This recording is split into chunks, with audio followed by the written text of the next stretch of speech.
L'heure H. Jean-Louis Lahaye.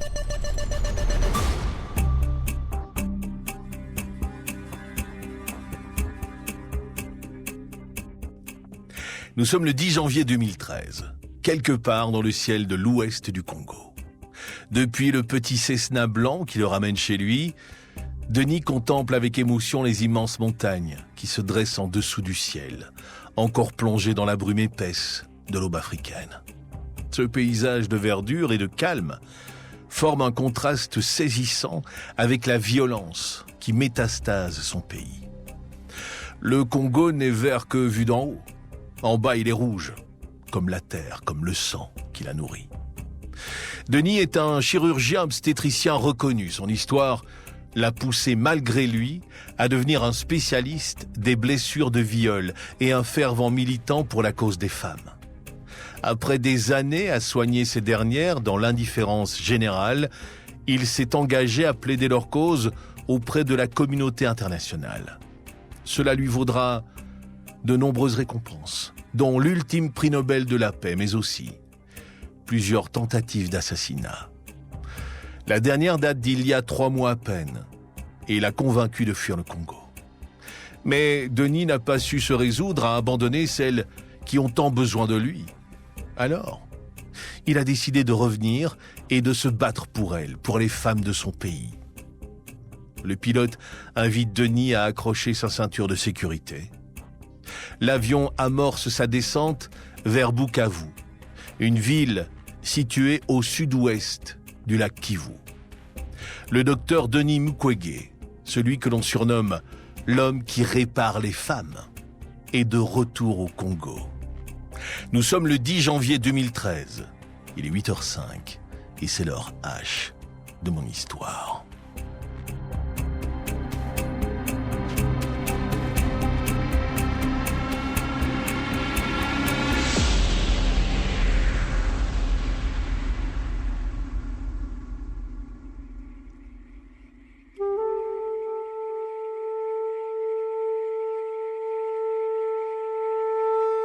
À Bukavu, un épais brouillard flotte encore sur la piste d'atterrissage du petit aéroport.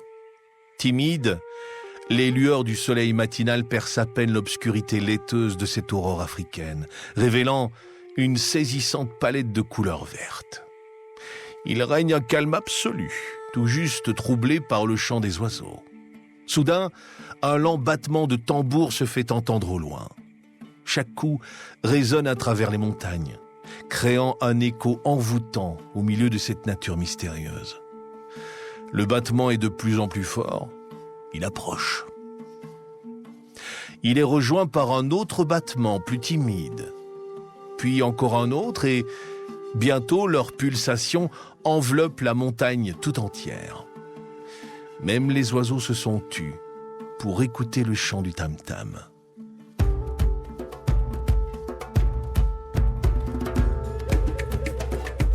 Et alors que le soleil ose enfin se montrer tout entier entre les montagnes, une joyeuse cacophonie de sons humains monte dans l'air et vient briser cet instant sacré. En quelques secondes, l'atmosphère se charge de chants, de rires et de couleurs au fur et à mesure qu'apparaît à l'horizon un groupe de femmes. Traversant la brume, elles marchent vers l'aéroport.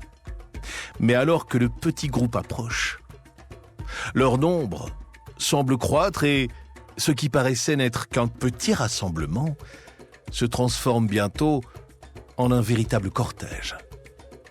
Ce qu'il reste de brume se dissipe peu à peu derrière une centaine de femmes.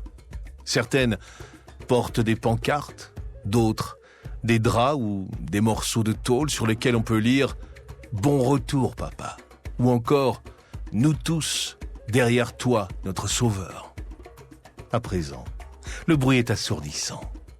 Le vrombissement et les klaxonnements d'une 50aine de véhicules est venu s'ajouter au tam-tam et au chant des femmes. Progressant avec prudence au milieu du cortège, des jeeps de la police congolaise et des Nations Unies tentent tant bien que mal de se frayer un chemin au milieu de cette marée humaine. Le minuscule aéroport de Bukavu s'est transformé en une gigantesque fête. Les visages des femmes sont illuminés par des sourires radieux, tandis que les couleurs des pagnes et des turbans enflamment l'air. Soudain, le cri de l'une d'entre elles résonne plus fort que les autres. « Il arrive! Mukwege arrive !» Tous les regards sont à présent rivés vers le ciel. Là-haut, au-dessus de la montagne, un petit avion blanc vient de déchirer les derniers nuages. Denis Mukwege aperçoit au loin la foule qui l'attend et cela le bouleverse. Les émotions s'enchaînent dans sa tête. Au bonheur de retrouver son hôpital et ses patients se mêlent l'incertitude et la peur. Pourra-t-il aider les femmes de son pays? Combien de temps va-t-il encore rester en vie? Devenu un acteur mondial dans la lutte contre les violences sexuelles faites aux femmes, sa vie est menacée. Il se remet à peine de la dernière tentative d'assassinat qui a coûté la vie à un de ses collaborateurs. Cette fois, des hommes armés de Kalachnikov ont débarqué chez lui en plein centre-ville. Ils l'ont ligoté et ont tenu sa famille en joue, avant de tirer sur Joseph, son agent de sécurité et ami. La famille Mukwege a fui le Congo dans la plus grande panique. À l'abri en Suède, Denis a connu un bref répit, éloignant pour un instant les horreurs qui le hantaient. Mais les images de toutes celles qu'il a laissées derrière lui ne l'ont pas quitté. Denis s'était donné une mission, et cet exil forcé sonnait comme un abandon, jusqu'à ce que l'incroyable ne se produise, sous la forme d'une pétition et d'un billet d'avion.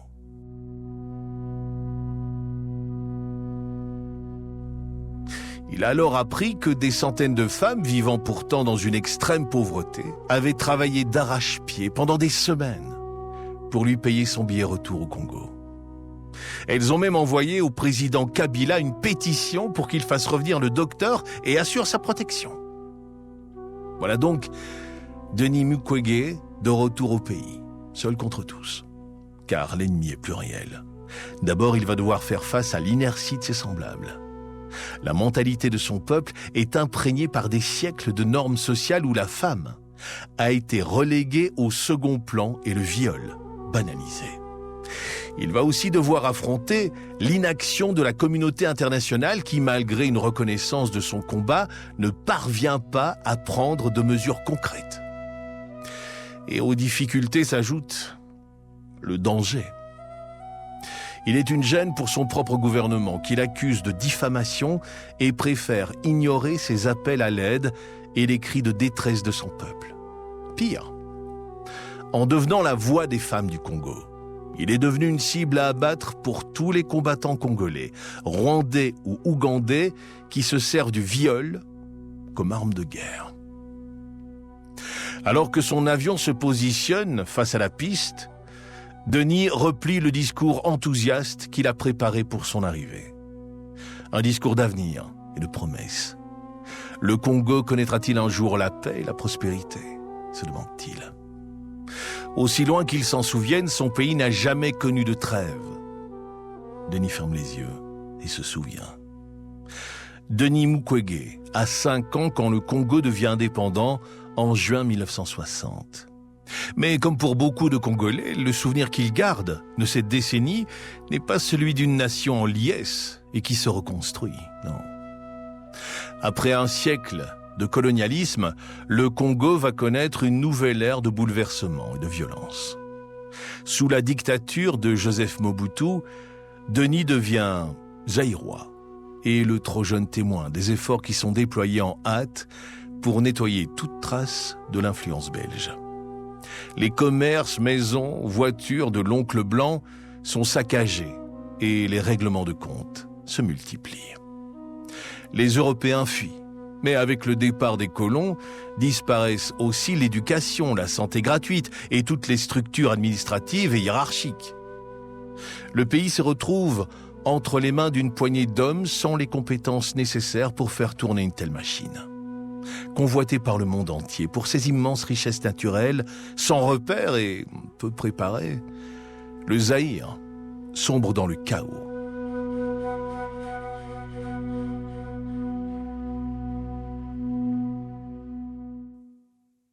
Les Zaïrois vont alors vivre un sombre paradoxe.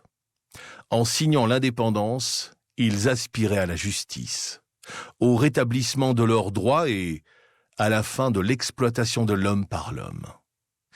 Mais alors que le tyran belge a quitté la scène, de nouveaux bourreaux émergent et ceux-là vont commettre les pires atrocités. C'est donc dans la violence que Denis grandit, et c'est dans la violence que ce jeune fils de pasteur va aussi trouver sa voie. Son père sauve les âmes, alors lui sauvera des vies. Dès la fin de ses études, il se lance dans la médecine.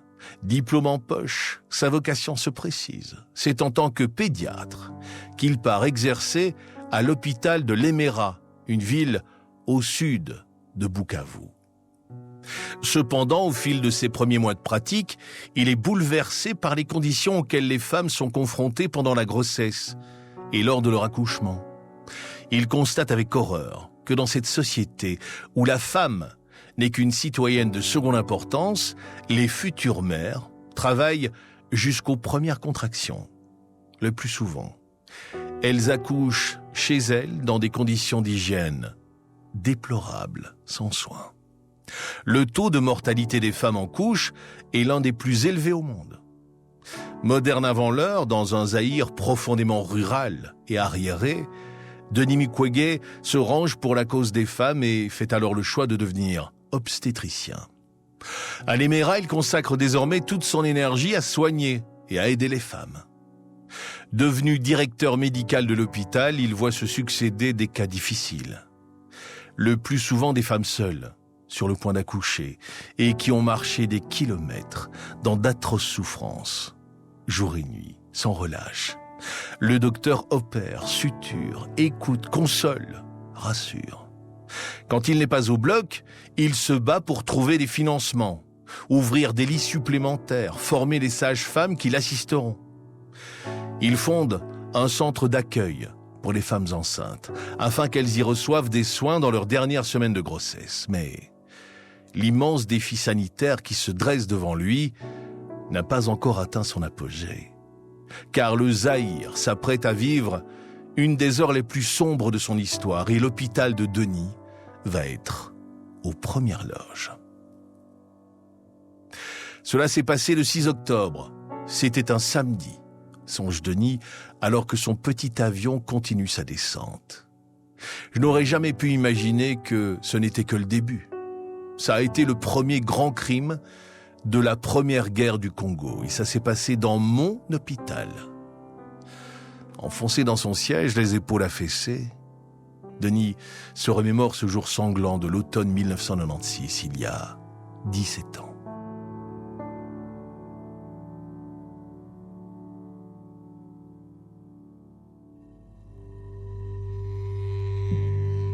En ce matin d'octobre 96, il est 9h quand Denis quitte l'hôpital de l'Emera. Il doit évacuer un malade vers la ville.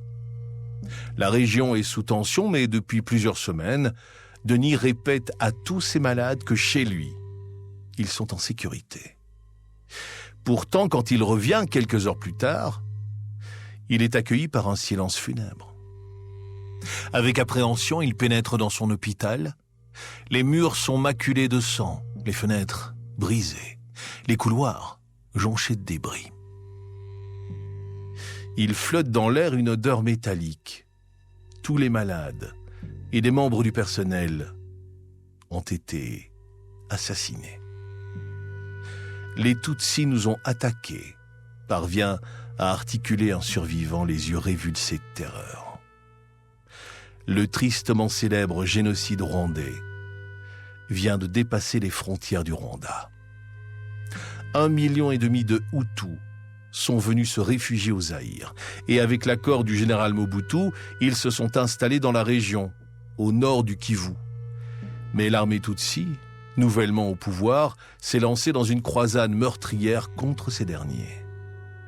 À leur tour, ils ont envahi le Zaïre, sonnant le glas de sanglantes représailles contre les Hutus, mais aussi les soldats zaïrois de Mobutu. Les occupants de l'hôpital de Denis Mukwege ont été les premières victimes.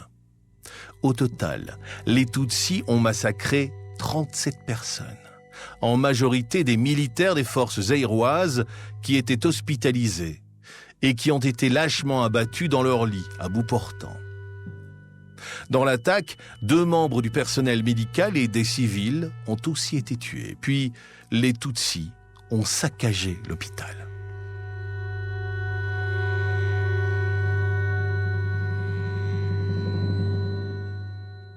La première guerre du Congo est déclarée. Elle va durer 1 an et ne prendra fin qu'avec la destitution du président Mobutu. De façon très commode, les Tutsis placeront un de leurs pions à la tête du pouvoir zaïrois, le communiste Laurent-Désiré Kabila. Le pays retrouvera son nom d'origine. Et moi, je suis redevenu congolais, se dit Denis, à la fois amusé et cynique. Enfin, citoyen de la République démocratique du Congo. Son sourire retombe aussitôt. C'est à ce moment-là que je suis aussi devenu spécialiste des blessures de viol. Léger virage de l'avion, puis il aperçoit à nouveau les centaines de femmes qui l'attendent en bas. C'est aussi à ce moment-là qu'on m'a surnommé l'homme qui répare les femmes, conclut-il dans un soupir. Quand il descend de l'avion, Denis Mukwege est accueilli par des you-you et des cris de joie. Des femmes s'agenouillent, pleurent, rient. Grand-mère, mère, fille, avocate, infirmière, villageoise, patiente, survivante, elles sont toutes là, pleines de joie et d'espoir. Le docteur Mukwege est revenu au Congo pour elles, malgré le danger et les tentatives d'assassinat. Elles se pressent pour serrer chaleureusement les mains du bon docteur et l'entourer de leurs bras. Au milieu des casques bleus vêtus de leurs gilets pare-balles que l'on a dépêchés pour protéger Denis, ces femmes, armées de leur seul courage, vont lui faire une promesse. Ce sont elles qui le protégeront.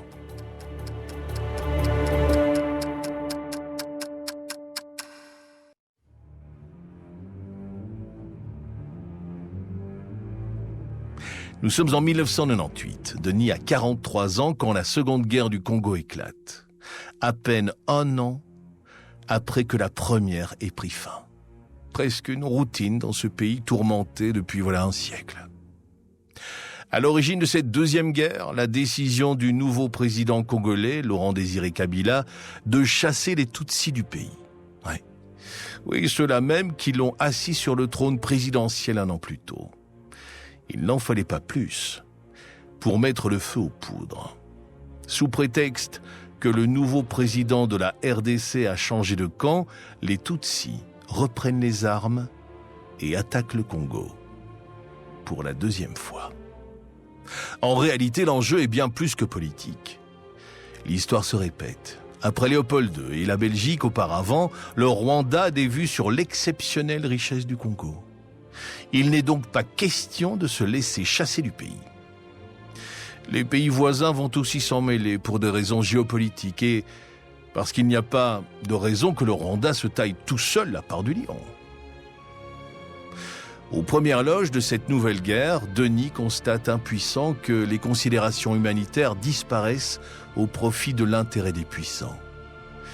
Il voit les habitants de sa région se faire massacrer dans une froide indifférence. Ces patients ne sont plus seulement des femmes. Il accueille à présent les victimes des coups de mortier, mais aussi les habitants atteints de famine et de maladies. Faute de structures sanitaires, la moindre épidémie de grippe ou une simple appendicite sont devenus des fléaux mortels. L'hôpital de Lemera, qu'il a fallu remettre sur pied après la terrible attaque Tutsi, peine à accueillir tous les patients. Denis s'est donc lancé dans la construction d'un second hôpital, à Bukavu cette fois. Il ne le sait pas encore, mais cet hôpital, que l'on baptisera Hôpital Panzi, sera bientôt reconnu pour une terrible spécialité. C'est d'ailleurs sa toute première patiente qui va annoncer la couleur. L'hôpital ne tient pas encore debout quand Denis est appelé en urgence pour la première fois. On vient de lui amener une femme dans un état grave. Il faut improviser un bloc opératoire. Denis a 44 ans et le cas de cette jeune femme va marquer un tournant décisif dans sa carrière.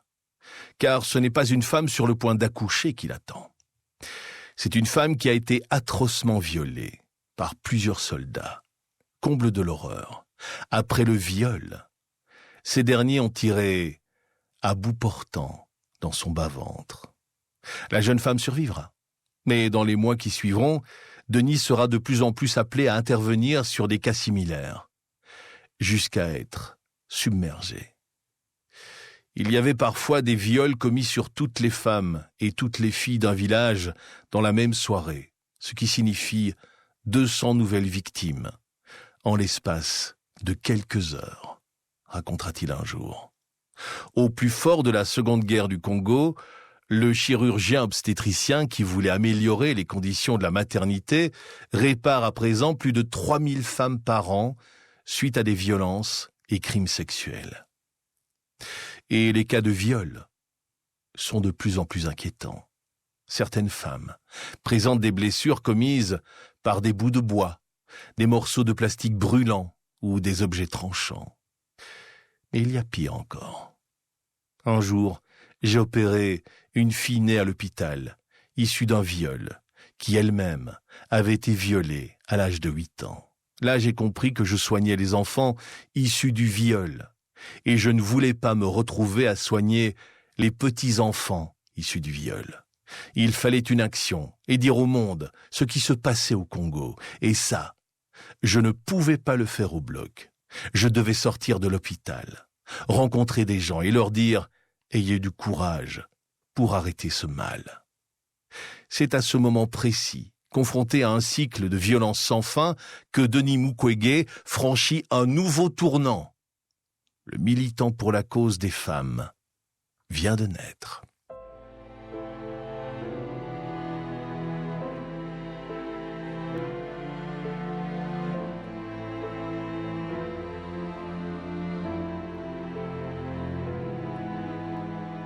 Offrir un avenir plus sûr aux futures générations de filles et de femmes de son pays. Voilà un challenge de taille. Si la Seconde Guerre du Congo et ses 6 millions de morts sont quasi passés sous silence médiatique, comment Denis peut-il espérer attirer l'attention sur le sort des quelques milliers de femmes qu'il défend? D'autant qu'on ne peut pas dire qu'il bénéficie d'un quelconque intérêt de la part de son gouvernement. Qu'importe. L'homme est déterminé. Il trouvera de l'aide ailleurs pendant des années. Il va donc multiplier les interviews et les prises de parole à travers le monde. Eve Ensler, féministe très engagée et mondialement connue, va être une des premières à entendre son appel. Ensemble, la célèbre auteure des monologues du vagin et le docteur Mukwege vont se lancer dans une campagne internationale pour les femmes du Congo.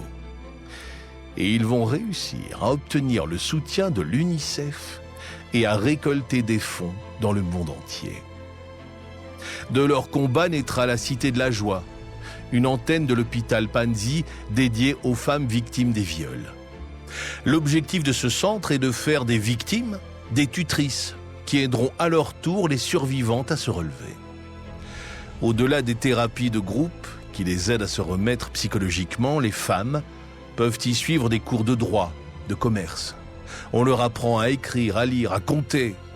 On leur donne toutes les cartes pour qu'elles puissent se reconstruire psychologiquement et socialement dans le cadre d'une vie qui, pour la majorité d'entre elles, se fera sans famille. Tous les 6 mois, une nouvelle promotion de 90 nouvelles femmes intègre la Cité de la Joie. Ce sont ces femmes qui formeront ensuite les survivantes et ainsi de suite. Eve Ensler et l'UNICEF ne sont pas les seuls à avoir entendu les appels à l'aide de Denis Mukwege. Nous sommes en 2006. Un matin, Denis apprend avec beaucoup d'émotion qu'il est convié par l'ONU à s'exprimer sur les violences sexuelles commises contre les femmes devant 200 chefs d'État. C'est une immense reconnaissance de tous ses efforts. Avec beaucoup d'espoir, il compose un discours qu'il veut à la fois factuel et interpellant.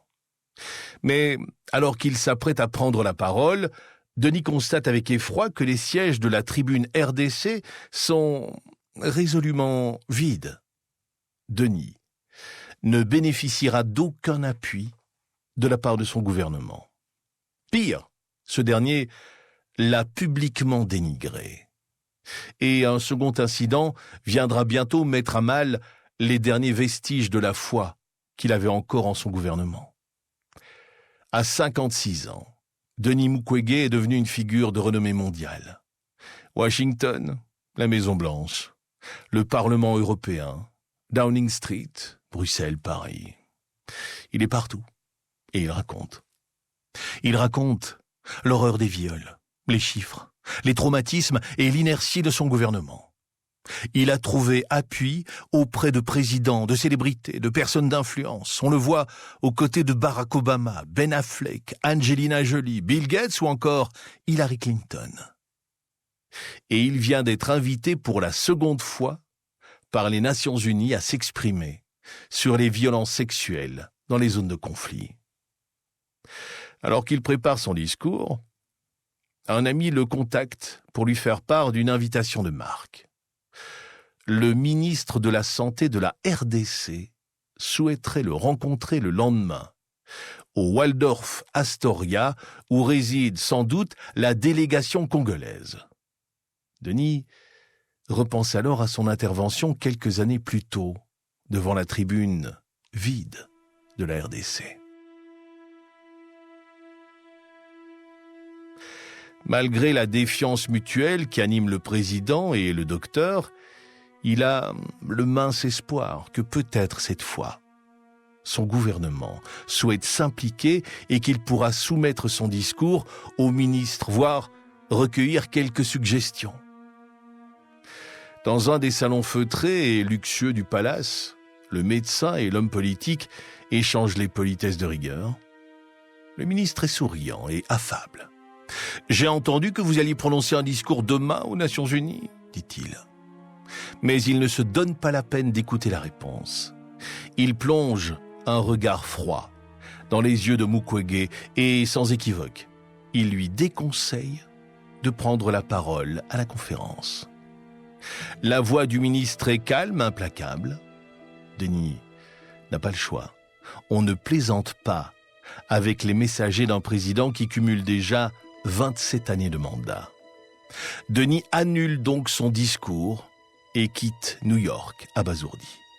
Mais à mesure que le nom du docteur Mukwege va se répandre dans le monde, la menace va se faire de plus en plus explicite.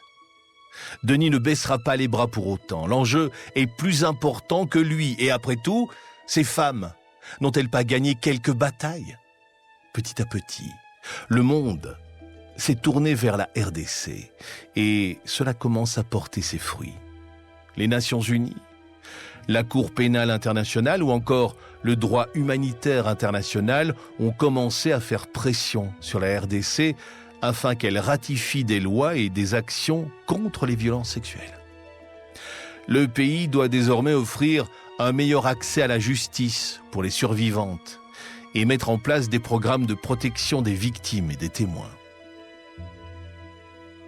Le Haut Commissariat des Nations Unies réclame également la mise en place d'un fonds pour venir en aide aux survivantes. C'est une avancée spectaculaire. Mais dans les faits, Denis va rapidement constater que les choses peinent à changer. Les instances internationales se concentrent surtout sur la mise en place de procédures, mais derrière, la mise en œuvre ne suit pas. Le système judiciaire congolais manque manifestement de volonté dans la poursuite des criminels.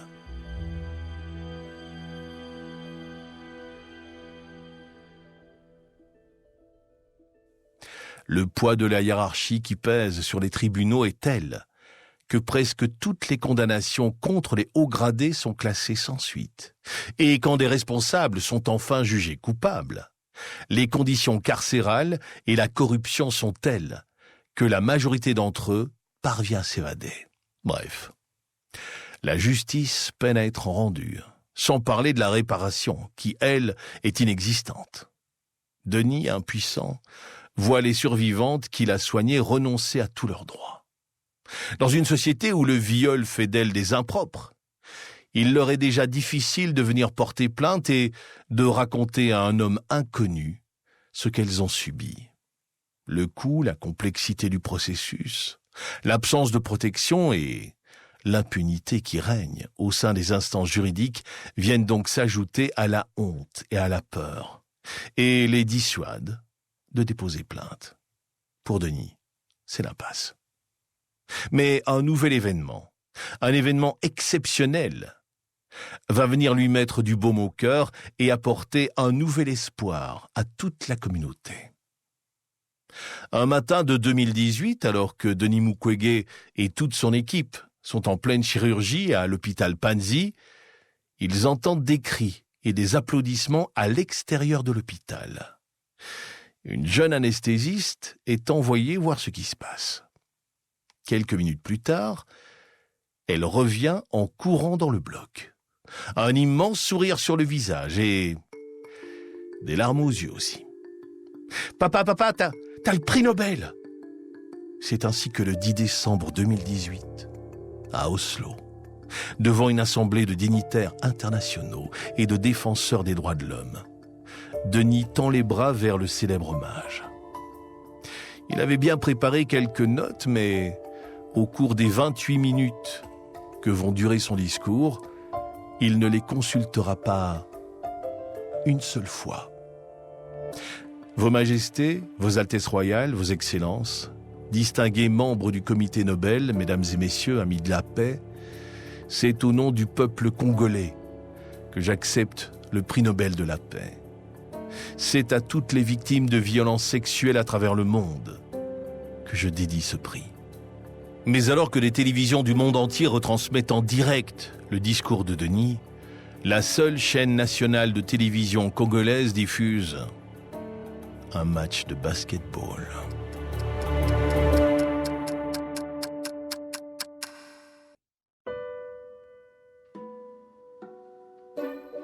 « 10 décembre 2018 à Oslo. Denis Mukwege a reçu le prix Nobel de la paix. Une immense reconnaissance pour celui qui s'est battu pendant 20 ans pour que les droits des femmes de RDC soient reconnus et qu'elles obtiennent justice et réparation. Face à de puissants dignitaires, Denis a raconté le sort des femmes, des mères, des fillettes et même des bébés de RDC, n'épargnant pas à son auditoire certains détails accablants. Puis, saisissant d'humilité, il a planté son regard dans les yeux de toute l'Assemblée. « Je m'appelle Denis Mukwege, a-t-il dit. Je viens d'un des pays les plus riches de la planète. Pourtant, les habitants de mon pays sont parmi les plus pauvres du monde.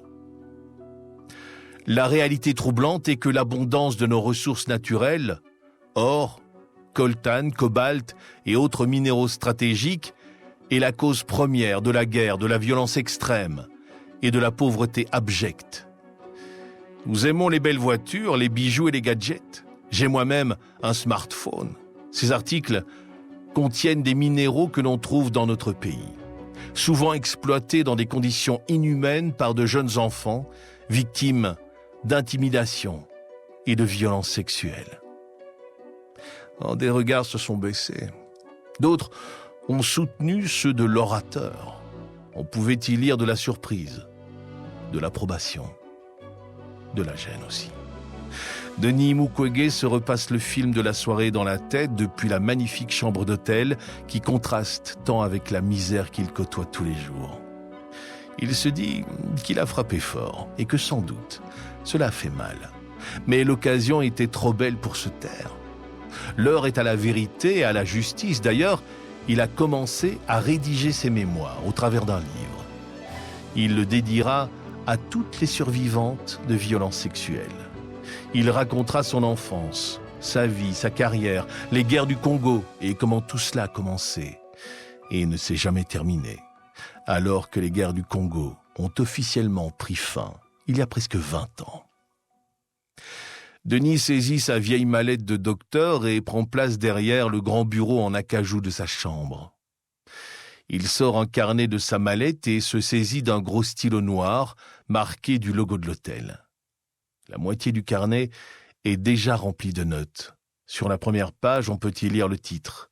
Un titre qui lui a toujours semblé être une évidence. La force des femmes. Denis ouvre le carnet sur une nouvelle page et écrit en swahili, à l'encre noire, « Origine des viols ». Il lève son stylo et le baisse aussitôt. La plume monte et descend prestement, libérant le flot de ses pensées. Il écrit ceci. Il faut considérer le viol comme un choix conscient et délibéré qui est la conséquence d'un mépris pour les femmes en général, car l'origine se trouve là. Denis veut raconter pourquoi le Congo est devenu la capitale mondiale du viol, car pour lutter contre un fléau, il est essentiel d'en comprendre l'origine. Il s'affaisse sur le dossier de sa chaise et réfléchit à cette question si complexe, qui amène à tant de réponses et tant d'autres questions. Pour éviter les viols, se dit-il, il faut commencer par se demander pourquoi il y a dans le monde tant d'hommes au comportement répréhensible, d'hommes si mal éduqués. Il repense à ses débuts en tant qu'obstétricien. À cette époque, il n'était pas encore un spécialiste des viols, mais déjà, il avait constaté les conditions abjectes dans lesquelles les femmes étaient traitées par les hommes, tout juste mieux que des animaux. Il racontera aussi la situation des enfants qui ne sont pas épargnés. Au Congo, la discipline est fondée sur la violence, et c'est en général le fait du père. Un cycle destructeur se met ainsi en place. Les sévices physiques donnent à croire aux jeunes enfants que la violence est une autorité nécessaire pour faire régner la discipline. Mais Denis le sait bien, le mauvais traitement des femmes et l'éducation des enfants du Congo n'expliquent pas à eux seuls la prolifération des violences sexuelles faites aux femmes depuis les guerres du Congo. Il en a été le témoin. Les premiers viols collectifs ont commencé avec l'invasion Tutsi. Et dans les années qui ont suivi, les conflits n'ont fait qu'exacerber les violences sexuelles commises sur les femmes. Le problème, c'est notre mode de vie, notre société de consommation, téléphone portable, ordinateur, voiture électrique. Tous ces appareils utilisent des batteries, des circuits ou des condensateurs qui nécessitent certaines matières premières, dont la RDC détient les plus grandes réserves connues. Indirectement, comme Denis Mukwege l'a souligné dans son discours pour le prix Nobel, notre devoir en tant que consommateurs est au moins d'insister pour que ces produits soient fabriqués dans le respect de la dignité humaine. Fermer les yeux sur cette tragédie, c'est être complice. Et d'ajouter, aujourd'hui, avec l'accès à la technologie de communication la plus puissante qui soit, personne ne peut dire « je ne savais pas ».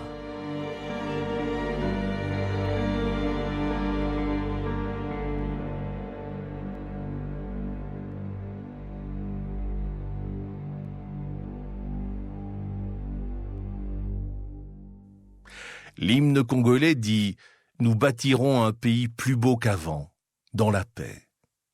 On estime pourtant que 4 femmes sont encore violées toutes les 5 minutes. Dans ce pays qu'on surnomme plus que jamais la capitale du viol. Mais aujourd'hui, ces viols ne sont plus seulement une fatalité de guerre qui touche les zones de conflit. Ils ont évolué vers une banalisation du crime. Et ils touchent désormais l'ensemble du pays, y compris les régions les plus stables. Dans un pays marqué par les conflits et la pauvreté, ils ne sont plus seulement perpétrés par des seigneurs de guerre ou des combattants. À présent, les responsables sont aussi des civils, des amis, des parents. Et la tragédie qui continue de se dérouler au Congo reste encore largement ignorée par la communauté internationale. Je conclurai mon histoire en reprenant les derniers mots du discours du docteur Mukwege à la cérémonie du Nobel en 2018. Il dit ceci. Que pouvons-nous faire ? Premièrement, c'est notre responsabilité à tous d'agir dans ce sens. Agir, c'est un choix. D'arrêter ou non la violence à l'égard des femmes. De les protéger ou non. De défendre ou non leurs droits. Finalement, c'est un choix. De construire ou non la paix dans les pays en conflit. Agir, c'est refuser l'indifférence. S'il y a une guerre à mener, c'est bien celle contre l'indifférence qui ronge nos sociétés.